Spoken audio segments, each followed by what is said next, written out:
এই মুহূর্তে আপনারা দেখতে পাচ্ছেন আমি চলে এসেছি কালিয়াচক সিটি বাজার মেট্রো, কারণ আমাকে একটা টি শার্ট নিতে হবে। রাত্রি প্রায় 9:30 বেজে গেছে। এবার সামনের দিকে এগিয়ে যাচ্ছি। আমি সামনের দিকে এগিয়ে দেখতে পেলাম রাত্রি প্রায় হয়ে গেছে, সেই কারণে একটা মেন গেট খোলা আছে। আমি ভিতরে প্রবেশ করলাম। ভিতরে প্রবেশ করে দেখতে পেলাম বিভিন্ন রকমের ছোট বাচ্চাদের অনেক সুন্দর সুন্দর ড্রেস ঝুলানো, আর দেখতে পাচ্ছেন কত বিভিন্ন রকম কালার আছে।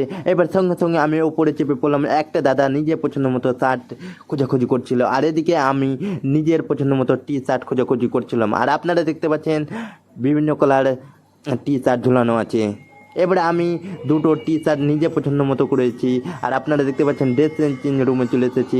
এবারে টি শার্ট একটা পরে দেখেছি, আবার একটা পরে দেখলাম আমাকে অনেক সুন্দর লাগছে। আপনারা অবশ্যই কমেন্ট করে জানাবেন আমাকে কোনটা টি শার্ট পরে ভালো লাগছে। এবারে আমাকে নিজেকে অনেক স্মার্ট লাগছিল। তখন একটা নিজের মতো টি শার্ট পছন্দ করে আমি কাউন্টারে ওখানে চলে এসেছি, আর আপনারা দেখতে পাচ্ছেন কাউন্টার সামনে আছে। এবারে আমি টাকা পেমেন্ট করে দিয়েছি, আর রাত্রি প্রায় অনেক হয়ে গেছিলো। আর এই সিঁড়ি দিয়ে আমি ওপরে গিয়েছিলাম। এবারে এখান থেকে বেরিয়ে পড়লাম। বেরিয়ে এসে দেখতে পেলাম ফুচকার দোকান। ফুচকার দোকান, তার পাশে আছে এগরোল। ভেবেছিলাম আগে ফুচকাটা খেয়ে নিই। ফুচকার প্লেট আমাকে দিয়ে দিয়েছে ওই দাদা। ফাইনালি আমার ফুচকা খাওয়া হয়ে গেছে, এগরোল খাওয়া হয়ে গেছে। এবার বাড়ির